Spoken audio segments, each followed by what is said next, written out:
generally needs to be more collaboration between tradespeople. If you're an HVAC company, you should honestly have an insulation company in your back pocket to target measures hand in hand.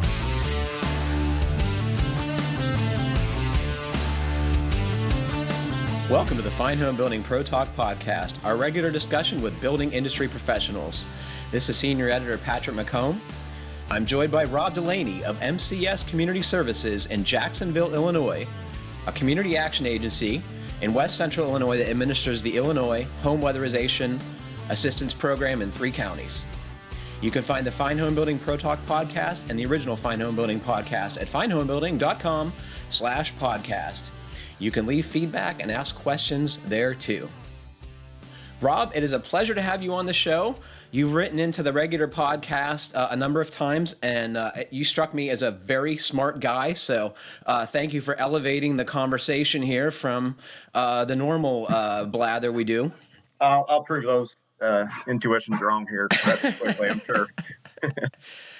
So to start off, are your family's healthy, or are you able to work normally? What's going on at where you are in Illinois? Yeah, we're everybody's normal's changed, obviously, but family's healthy. We're here in Illinois.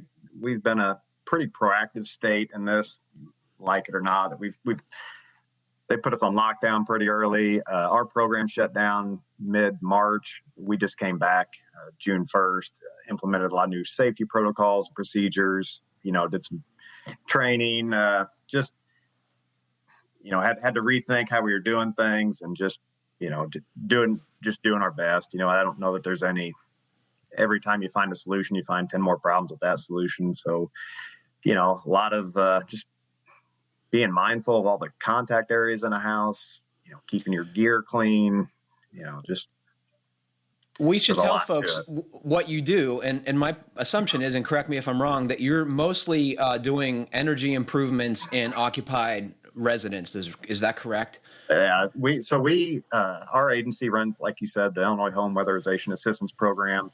It's an energy efficiency program where we go into houses and we couple, energy saving measures like insulation and air sealing with high efficiency appliances, furnace, water heaters, LED light bulbs. So, we want to create heat as cheaply as possible, and we want to hang on to it for as long as possible. It's kind of the short and skinny of it, but yeah, So are you guys doing the weatherization work, or is that subcontracted to another entity? So when I started MCS, we were a hybrid of crew and contractors. We had our architectural crew, that would go into the homes and do the insulation, air sealing, weather stripping, light bulbs, any sort of thing like that. And then we had a mix of contractors that would go in and do the, mechanical side of things. So water heaters, refrigerators, furnaces, stuff like that. We were having pretty mixed results, I felt like. So we actually launched our own mechanical crew. We brought on a licensed plumber. We got a guy right out of HVAC school to do, the heating and things like that, air conditioning. We've had tremendous success since we've taken the reins and become totally an in-house. Every measure we install now is from our crews, and that's been night and day difference for our work. No more callbacks. The quality of work is way better. It's just cascaded into every nook and cranny of our program. What were the problems when you guys were trying to outsource the weatherization improvements after you did an audit and identified the things that were problematic? What would they get wrong? Weatherization in general is a very hard program to implement just due to the amount of paperwork. And I found this coming from, I owned my own construction company for 25 years.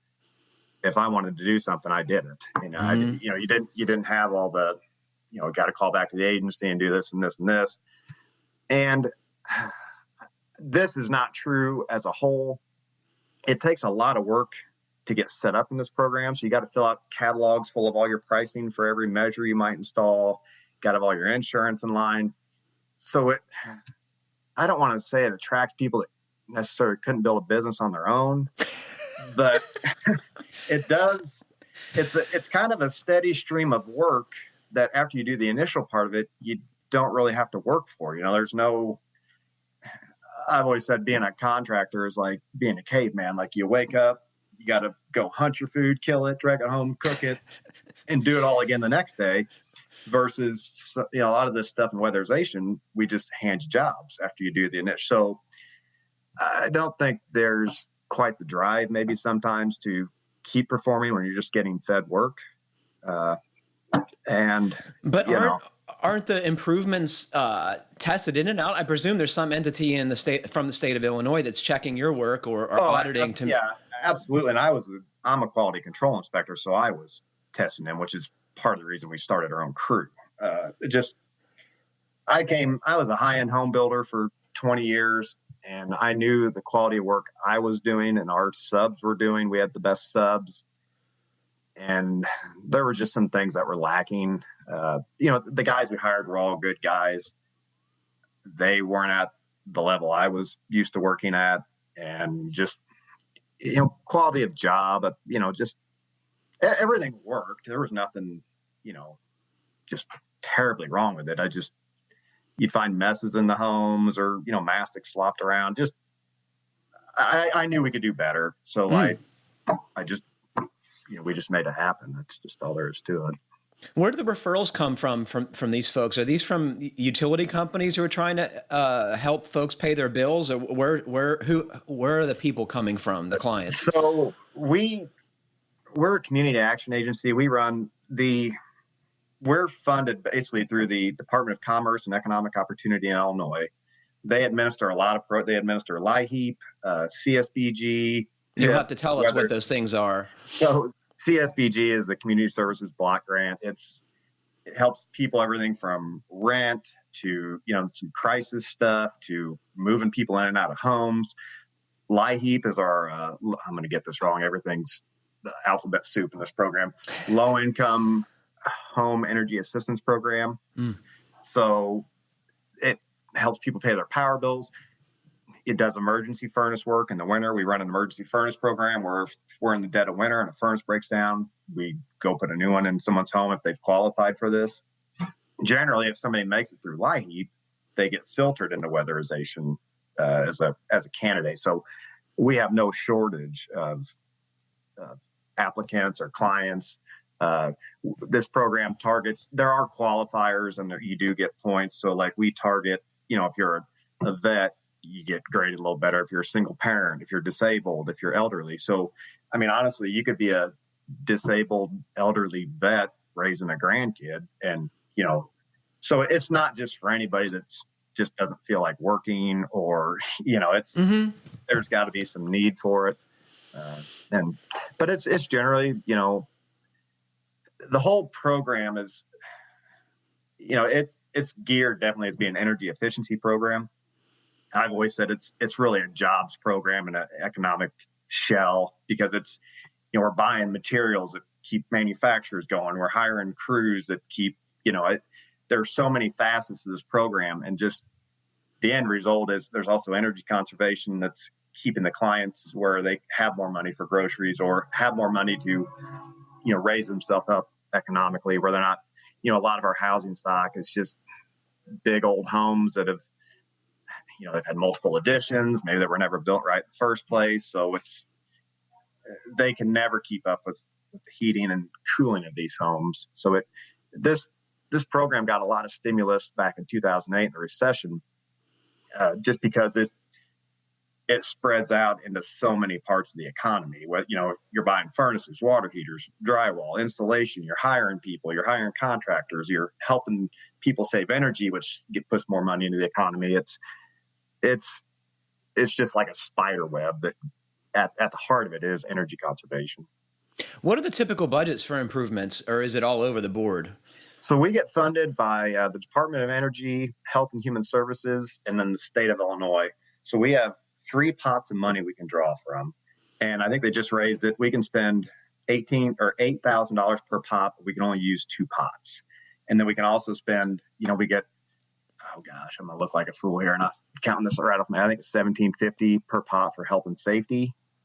And then if we run into something that is just cat jumping up there, catastrophically needs help, we can get a waiver for a third pot. So theoretically, we could spend, well over $20,000 in a home if you've got to get your waivers. You really got everything.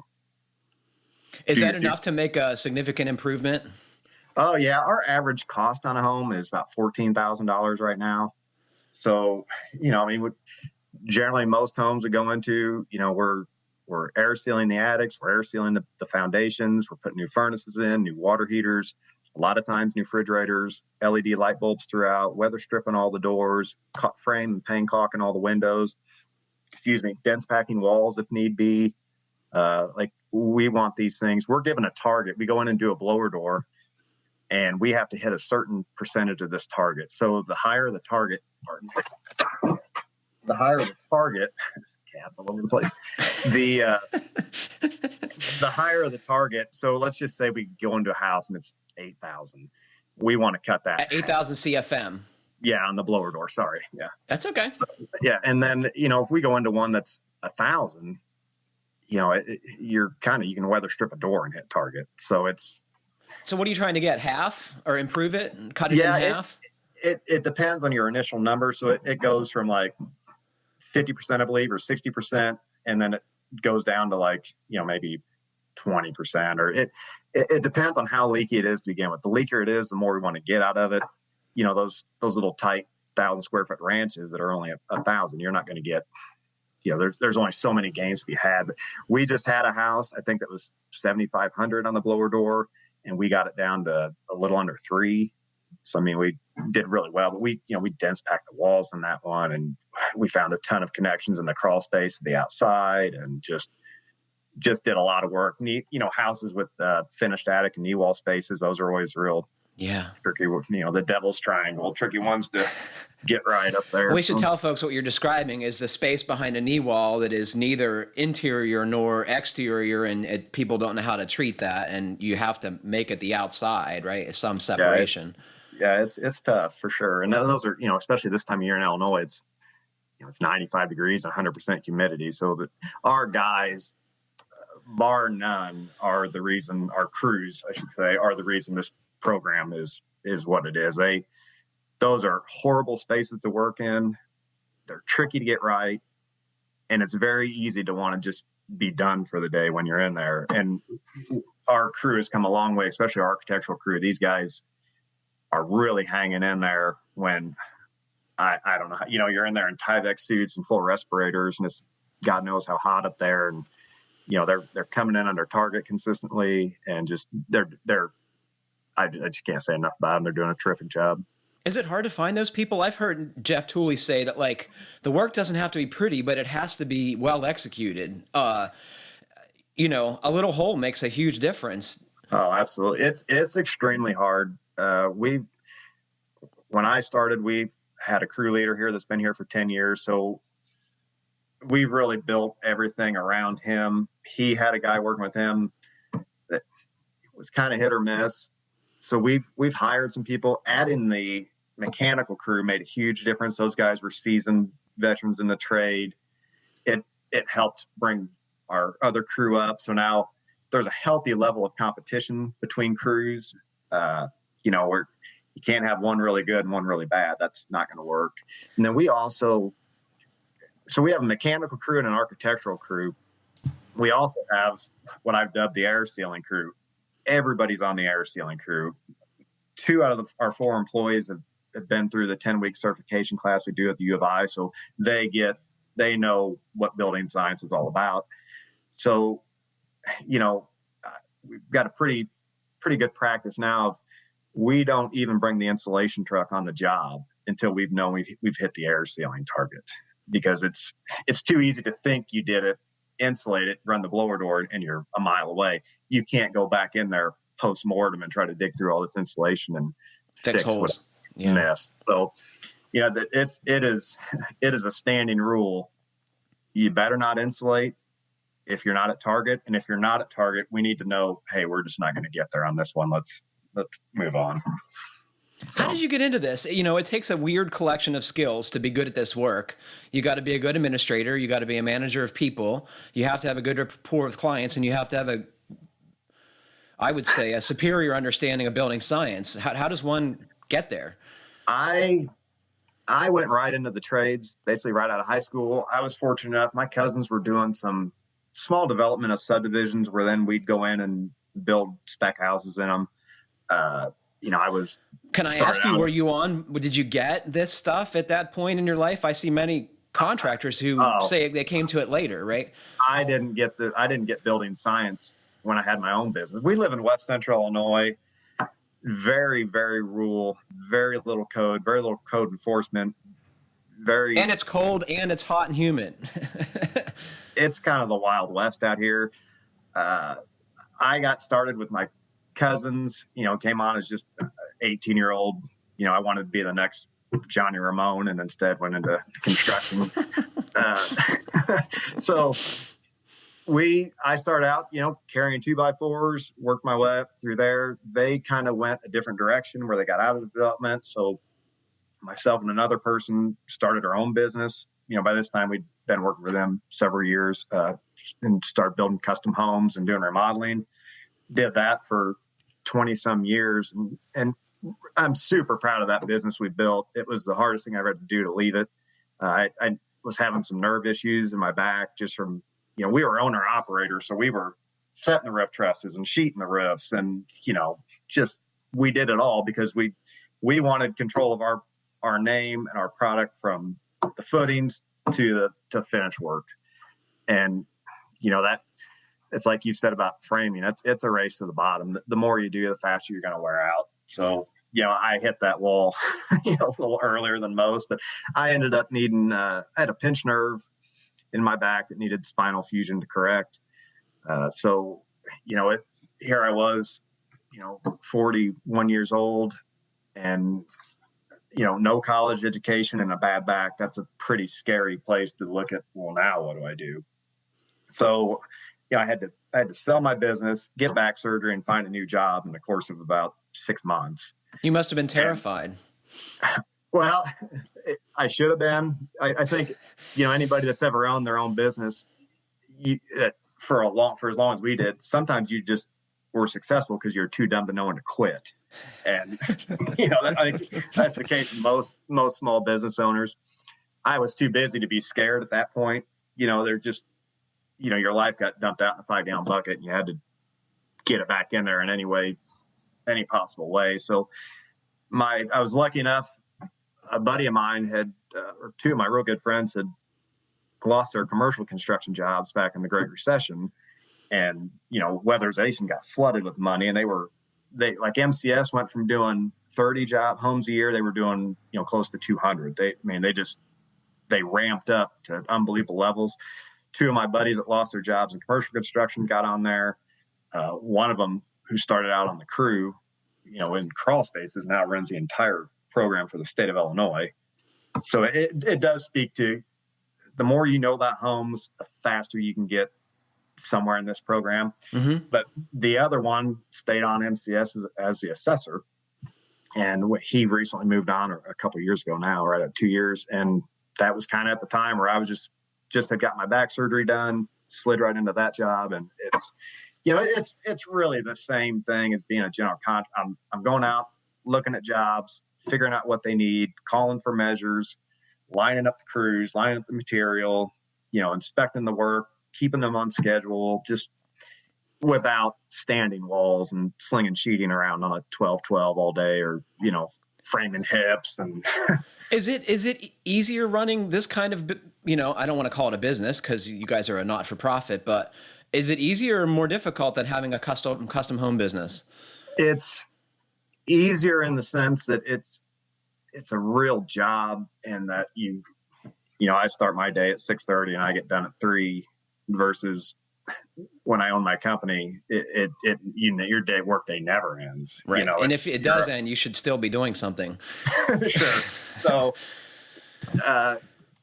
but it's also harder in the sense that it is just so top heavy with rules and regulations and paperwork. And this program is nothing if it's not paperwork. So that part for me, in construction, we need 10 more sheets of sheeting, go get it. Here it's like, well, we need 10 more sheets of sheeting, but these people, we haven't done procurement with them, so we better go to this place and get, it's hard to remember every vendor we do has to go through procurement at the start of every program year. So we can and lock in their prices so that we're able to call for measures all year round and know what they're going to cost. Everything we do, if we're funding it with like Department of Energy money, it has to have a savings to investment ratio of over 1, meaning it has to pay for itself in the course of the life of the product at least one time. So if we want to put in a furnace and fund it with DOE money, we've got to know that furnace is going to pay for itself in energy savings. And if it's not, then we got to use a different pot of money or, things like that. How long did it take to figure out the navigation to get the right money from the right source? My boss is the actual coordinator. He does a lot of that, and he started out on the crews here 30 years ago. So I don't know that anybody ever really gets it 100% right. It is there. And I'm sure it's a moving target, right? I'm sure funding goes up and down. And there's even policies in place that almost seem to work against each other, so I can't imagine that. It's just a matter of, it's like being a general contractor. You got to put the right person in the right place at the right time and hope for the best. I feel like we're fairly successful at that. Who are your pillars of building science, and who is doing the best research, either an entity or a person or a group of people? That's a good question. So all assessors through the IWAP program have to go through a 10-week certification program over the University of Illinois at their Indoor Climate Training and Research Center. And that place is staffed with literally the who's who of building science. Bill Rose works there, Paul Francisco works there, Paul Knight works there. And these guys are all, popping in and out of classes, teaching classes. So for me, those are the only guys I know. But I mean, Paul Knight and Bill Rose and Francis, they're on BPI boards, they're on ASHRAE boards, they're writing policy, they're writing manuals, they're writing books. They're not, they're who you want to be around for sure. Mm-hmm. Paul Knight, particularly, he taught several classes. I got to know him extremely well. What's his area of expertise, Rob? So by trade, he's an architect, but he's worked in weatherization all his life. So he's worked at, Indian reservations in Arizona, making improvements there. He's been in a lot like this. Talking to him is a real treat. He's been in it from when all they did was run around with caulk guns. But he designed our energy modeling computer software. He writes our standards and he's just on another level at this stuff. But he's very good at just being approachable and teaching you things without making you feel dumb, which is hard not to do when you talk to him. But I feel that way about most people. Yeah. And then another really big influence, one of my oldest friends, Mick Prince, started out at MCS on the crew and who is now running, the whole program. He's done this from putting visqueen in a crawl space to writing policy with Department of Energy. So there's really nobody that knows more from measure to funding than he does. And I've known him all my life, so it was pretty handy when I came on as an assessor and there was no one there to train me. I could just call him when I was in a house and didn't know what to do, instead of getting the manual out, which I still did and fumbled my way through it. But yeah, it's been this program is really great, and the opportunities it gives you, the training it gives you. Illinois is making a big push in the Healthy Home initiative. So I'm also a certified Healthy Home evaluator. All my training, they pay you your wage to get the training. They put you up in the hotel. They feed you. It's no cost. I've got multiple BPI certifications. It's really given me the chance to reinvent myself. When you look at, I was a very good home builder. I knew very little about building science because it wasn't, where we were at. Mm-hmm. But it's been nice that it's really put a lot of pieces of my puzzle in the right spot and, given me a chance now I could go, I could go into consulting. I could go work for the state. I went from having like, what am I going to do, to I can do kind of whatever I want now. That's awesome. Yeah. What are your most important tools in your diagnostics arsenal? Do you have favorite brands or models of equipment that you like best? Yeah, this program would be nothing if not for the manometer. That is such a critical tool to figuring out how a house is actually functioning within itself. So from getting your air leakage number to zonal pressures, to duct pressures, to setting up worst case pressurization, to checking flow of fans. We'd be nothing without that. I don't know how you'd properly, run diagnostics on a house, and even the health and safety side. We have to check naturally drafted appliances at the end of each day of air sealing to make sure they're still functioning correctly. So, setting up the house, you don't want the client to wake up dead. So, being able to set up the house in worst case pressurization and see how we affected this space of the house, and running zones to see, what is keeping the air out of the house. Is it the roof or the ceiling? Things like that. It's pretty tough to beat. I think it unfairly kind of always just gets lumped into the blower door but it's its own tool, right? Oh yeah. It just is what it is. I think it doesn't really get it stands alone as just like the tool for me. You know what I have under my desk here? The DG1000. It is. So yeah. The Energy Conservatory contacted me recently about a blower door video I did many years ago, and they liked the video, but the pricing was no longer accurate, so they wanted me to update that, right? And so I asked them, I was like, what's the deal with the new DG1000? I'm kind of scared of the thing because it doesn't look like the 700. And so they sent me one, and they're supposed to train me how to use it. So those of you listening, if you're interested in that, I'll see if we can tackle it. Yeah, it's about as slick of a gauge, especially from an assessment standpoint. I can be in the attic and turn the blower door on, maybe in pressurization or depressurization from your phone, right? Yeah, in the attic, and light a smoke stick and see how air's traveling through the space. I can be in the basement and turn on the dryer and see how it's affecting the pressure in that area in regards to spillage.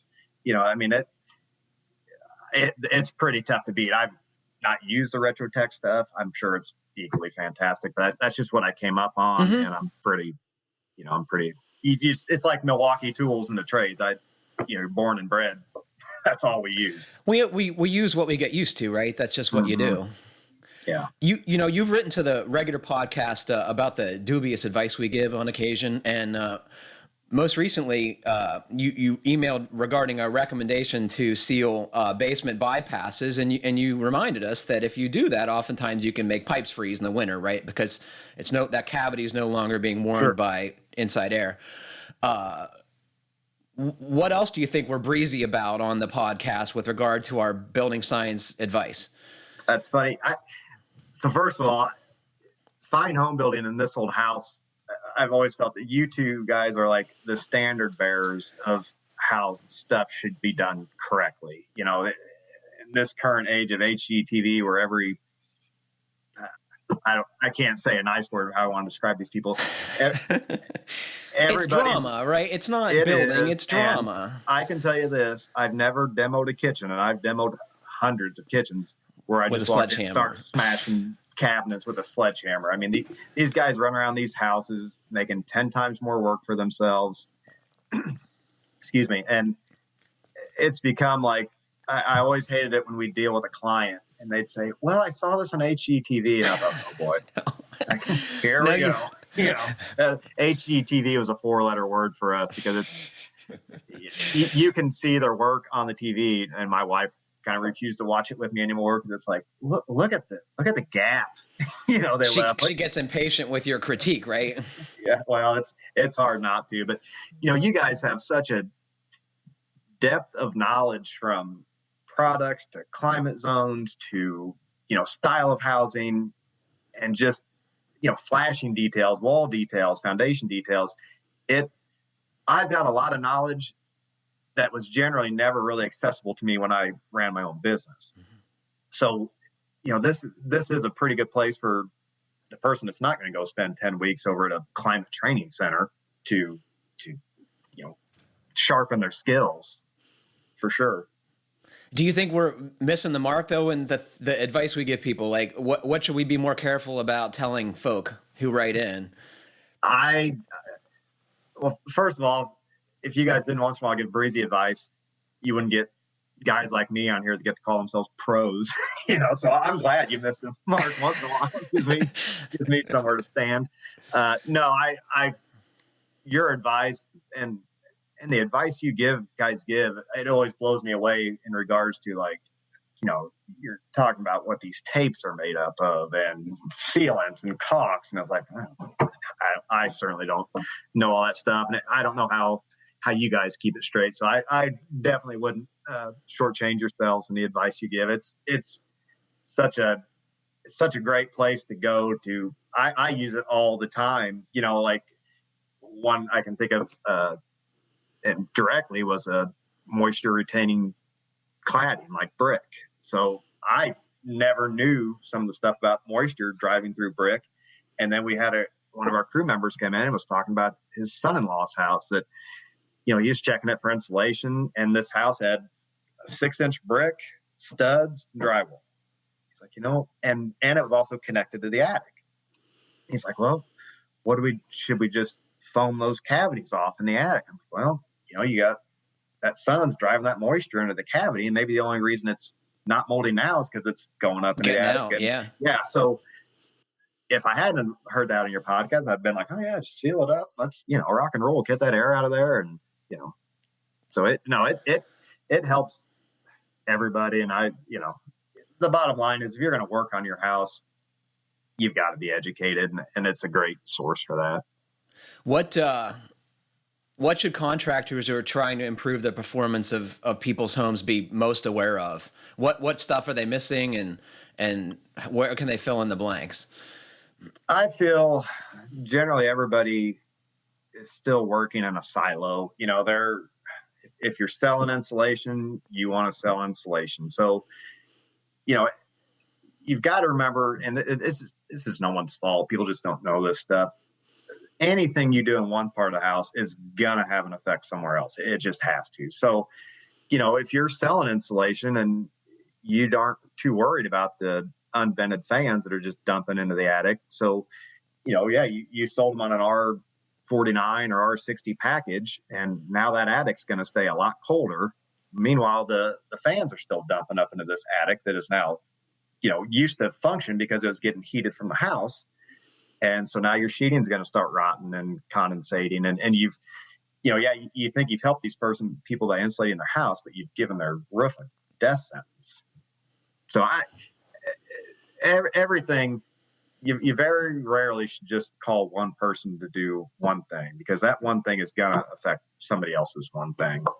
How do folks who are trying to improve their performance in their home, and they call a contractor in, whether it be a weatherization firm or a general contractor, like, how do you know that those people are thinking about all the steps and that they're doing the right thing? It's tricky. There generally needs to be more collaboration between tradespeople. If you're an HVAC company, you should honestly have a insulation company in your back pocket to target measures hand in hand.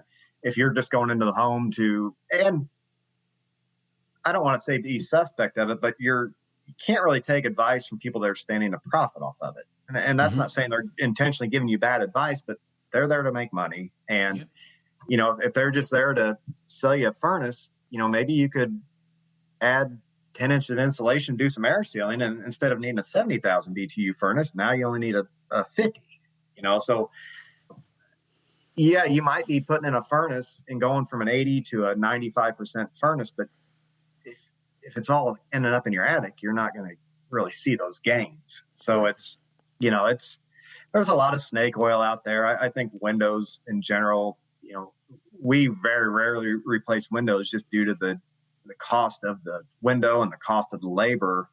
They just never pay for themselves in energy sealing. Like you can do a little bit with caulking.